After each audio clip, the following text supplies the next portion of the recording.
रचनाकार बालमुकुंद गुप्त। निबंध शिवशंभू के चिट्ठे भाग 13। शाइस्ता खां का खत 2। फुलर साहब के नाम। बरादरम फुलर जंग। तुम्हारी जंग खत्म हो गई। यह लड़ाई तुम साफ हारे। तुमने अपनी शमशीर भी मयान में कर ली। इससे अब तुम्हारे अलकाब में जंग जोड़ने की ज़रूरत नहीं है। पर जिस तरह तुम्हारी नवाबी छिन जाने पर भी हिंदुस्तानी सरकार तुम्हें बम्बई में विलायती जहाज़ पर तुम्हारे मामूली नवाबी ठाठ से चढ़ा देना चाहती है, उसी तरह मैंने भी मुनासिब समझा कि उस वक्त तक तुम्हारा अलकाब भी बदस्तूर रहे। इसमें हर्ज ही क्या है। सचमुच तुम्हारी हुकूमत का अंजाम बड़ा दर्दनाक हुआ, जिसे तुमने खुद दर्दनाक बताया है। मुझे उसके लिए ताज्जुब नहीं, क्योंकि वह अटल था, पर अफसोस है कि इतना जल्द हुआ। मैं जानता था कि ऐसा होगा, उसका इशारा मेरे पहले खत में मौजूद है, पर यह ख्याल न करता था कि 10 ही महीने में तुम्हारी नकली नवाबी तय हो जाएगी। वल्लाह भानुमती के तमाशे को भी मात किया। अभी गुठली थी, जरा सा पानी छिड़क कर 2 छटाक मिट्टी में दबा देने से फूट निकली। 2 पत्ते निकल आए, 4 हुए, बहुत हुए, पेड़ हुआ, फल लगे। थोड़ी देर में वह गुठली और वही टीन का लोटा मियाँ मदारी के हाथ में रह गया। तुमने यह सुनकर कि नवाबों के कई कई बेगमें होती थी, अपनी रियासत में 2 बेगमें फ़र्ज की, मगर उनमें जो होशियार थी उसने तुम्हें मुंह न लगाया और न तुम्हारी नवाबी तस्लीम की। जो भोली थी उसे तुमने रिझाया, पर वह बेचारी अभी यह समझने न पाई थी कि तुम उसके हुस्नो सीरत पर नहीं रिझे, बल्कि होशियार बेगम की बेएतनाई से कुढ़कर मतलब की मोहब्बत दिखाते थे, जिसकी बुनियाद निहायत कमज़ोर थी। अफसोस तुम्हारी यह शान भी न चली, सिर्फ 2 बेगमों को भी तुम न रिझा सके। सच है, कहीं बुल्हवसी भी मोहब्बत हो सकती है। और तुमने सुना होगा कि नवाब सख्ती बहुत किया करते हैं, उनके अलम से सब तरह की अंधाधुन चल सकती है। इसी तरह तुमने भी सख्ती और अंधाधुन शुरू की। अपने ज़बरदस्ती से तुमने उस जोश को रोकना चाहा जो अपने मुल्क के बनी चीज़ों के फैलाने और गैर मुल्क की चीज़ों को रोकने के लिए बंगाल में बड़ी तेज़ी से फैल रहा था। तुमने इस बात पर ख्याल न किया जो जोश तुम्हारे अफसरे आला की सख्ती से पैदा हुआ है, वह सख्ती और ज़बरदस्ती से कैसे दब सकता है। शायद तुमने समझा कि वह पूरी सख्ती से दबाया नहीं गया, इसी से फैला है। तुम्हारी सख्ती उसे दबा देगी, और जो काम तुम्हारे खुदावंद से ना हुआ उसके कर डालने की बहादुरी तुम हासिल कर लोगे। मगर अब तुम्हें अच्छी तरह मालूम हो गया कि ऐसा समझने में तुमने कितनी बड़ी गलती खाई। तुम्हारे आला अफसर ने यह ओहदा तुम्हारी बेहतरी के लिए तुम्हें नहीं दिया था, बल्कि अपनी ज़िद पूरी कराने या अपना उल्लू सीधा कराने के लिए। मगर उसकी वह आरज़ू पूरी न हुई, उल्टी तुम्हें तकलीफ़ और खिफ़त उठानी पड़ी। तुम सच जानो, तुम्हारे ओहदे पर बैठने के लिए तुमसे बढ़कर लायक और हकदार लोग कई मौजूद हैं, मगर वे लोग थे जो अपनी अकल से काम लेते थे और इस बात पर खूब गौर करते कि सख्ती करके जब हमारे आला अफसर ने शिकस्त खाई है, तो हमें उसमें फ़तह कैसे हासिल होगी।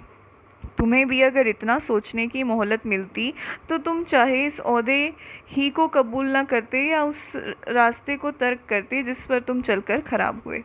देखो भाई, जो गुजर गया है उसे कोई लौटा नहीं सकता। बहकर दूर निकल गया हुआ नदी का पानी क्या कभी फिर लौटा है। 500 बरस का या मेरे 200 सालों का ज़माना फिर लौटा लेना तो बहुत बड़ी बात है। तुम अपनी नवाबी के बीते हुए 10 महीनों को भी लौटाने की ताकत नहीं रखते। क्या तुमने सन 1906 ईस्वी को पीछे हटाकर 1406 बना सकते हो? नहीं भाई, इतने वर्ष तो कहाँ। तुम में 20 अगस्त को 19 बनाने की भी ताकत नहीं। ज़रा 500 साल पहले की अपने मुल्क की तारीख पर निगाह डालो। उस वक्त तुम्हारी कौम क्या थी? अगर तुम किसी तरह उस ज़माने तक पहुंच जाओ तो अपनी शक्ल पहचान न सकोगे। दुनिया तारीख दिखाई देने लगे और तुम खौफ से आंखें बंद कर लो। दुनिया में तुम्हें अपना कोई मातहत मुल्क नज़र ना आवे, बल्कि अपने ही मुल्क में तुम्हें अपने को बेगाना समझना पड़े।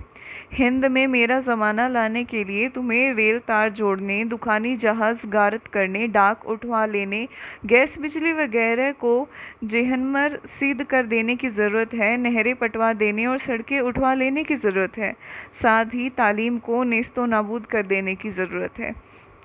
तुम सबको छोड़कर एक तालीम को मिटाने की तरफ झुके थे।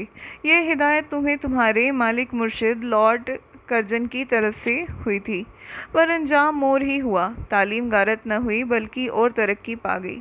बंगाली अपना कौमी दारू बनाते हैं, गारत हुई पहले तुम्हारी नेक नामी और पीछे नौकरी।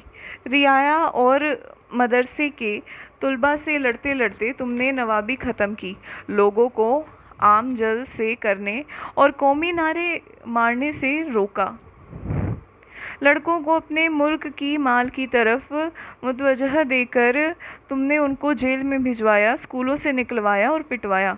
तुम्हारे इलाके के बरिसाल में तुम्हारे मातहतों ने इस मुल्क की रियाया के सबसे आला इज़्ज़तदार और तालीम याफ़ा बेइज्जत करने की निहायत खफीफ हरकत की।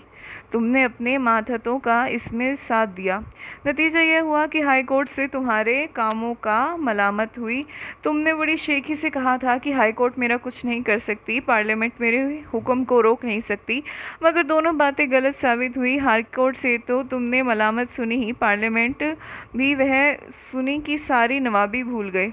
तुम्हारी होशियारी और लियाकत का इसी से पता लगता है कि तुम्हारे अफसर का हुक्म पहुंचने से पहले तुम्हारे सूबे में एक बंदे खुदा को बेवक्त फांसी हो गई।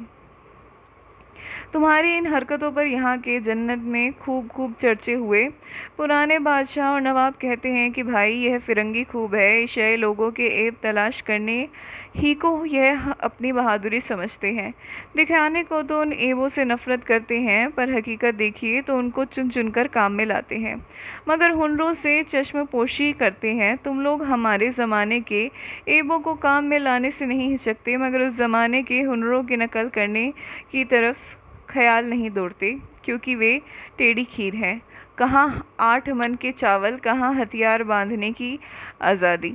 8 मन के चावलों की जगह तुम खुशकसाली और कहत छोड़कर जाते हो।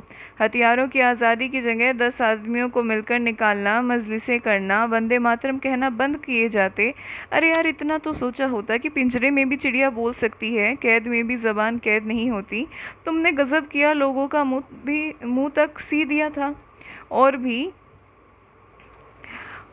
अहले जन्नत तने एक बात पर गौर किया है, वह यह है कि किस भरोसे पर तुम अपने सूबे के लोगों को मेरे ज़माने में फेंक देने की ज़रूरत करते हो। इसकी वजह सुनिए। तुम खूब जानते हो कि तुम्हारी 150 साल की हुकूमत तुम्हारे सूबे के लोगों को कुछ भी आगे नहीं बढ़ाया। वह करीब करीब 200 साल पहले के ज़माने ही में है। तुम उनको बढ़ाते तो आज वह तुमसे किसी बात में सिवा चमड़े के रंग के कम न होते, पर तुमने उन्हें वहीं रखा, बल्कि उनकी कुछ पुरानी खूबियाँ छीन ली, पुराने हुक्म ज़ब्त कर लिए। दी थी कुछ तालीम और कुछ नौकरियां, उन्हीं को छीन कर तुम उन्हें औरंगज़ेब के ज़माने में फेंकना चाहते हो। वरना और दिया ही क्या था जो छीनते, और बढ़ाया ही क्या था जो घटाते। अपने 10 महीने की नवाबी से तुम खुद तंग आ गए थे। इसी से क्यास कर लो कि गरीब रैयत की कैसी तकलीफ़ हुई होगी। सब तुम्हारे जाने से खुश हैं, ताहम खुशकिस्मती से हमारी मरहूम कौम रोने को तैयार है। उसे तुम प्यारी बेगम कहकर बेवा बना चले हो। वह तुम्हारे फिराक में टीसवे बहाती है। तुम्हें घर तक पहुंचा देने में वह टीसवे तुम्हारी मदद करेंगे। भाई, हमारी कौम की सल्तनत गई, हुकूमत गई, शान और शौकत गई, पर जिहालत और ग़ुलामी की आदत न गई। वह मर्द नहीं बनना चाहती, बल्कि रहकर सदा एक खाविंद तलाश करती रहती है। देखिए तुम्हारे बाद क्या करती है। तूल फजूल है, तुम चले, अब कहने से ही क्या है। पर जो तुम्हारे जानशील होते हैं वह सुन रखे हैं कि ज़माने के बहते दरिया को लाठी मार के कोई नहीं रोक सकता। दूर को तंग करके कोई खुश रह नहीं सकता, दूसरे को तंग करके कोई खुश नहीं रह सकता। अपने मुल्क को जाओ और खुदा तौफीक दे तो हिंदुस्तान के लोगों को कभी कभी दुआएं खैर से याद करना। वस्सलाम। शाइस्ता खां, अज़ जन्नत, भारत मित्र, 18 अगस्त 1906 ईस्वी।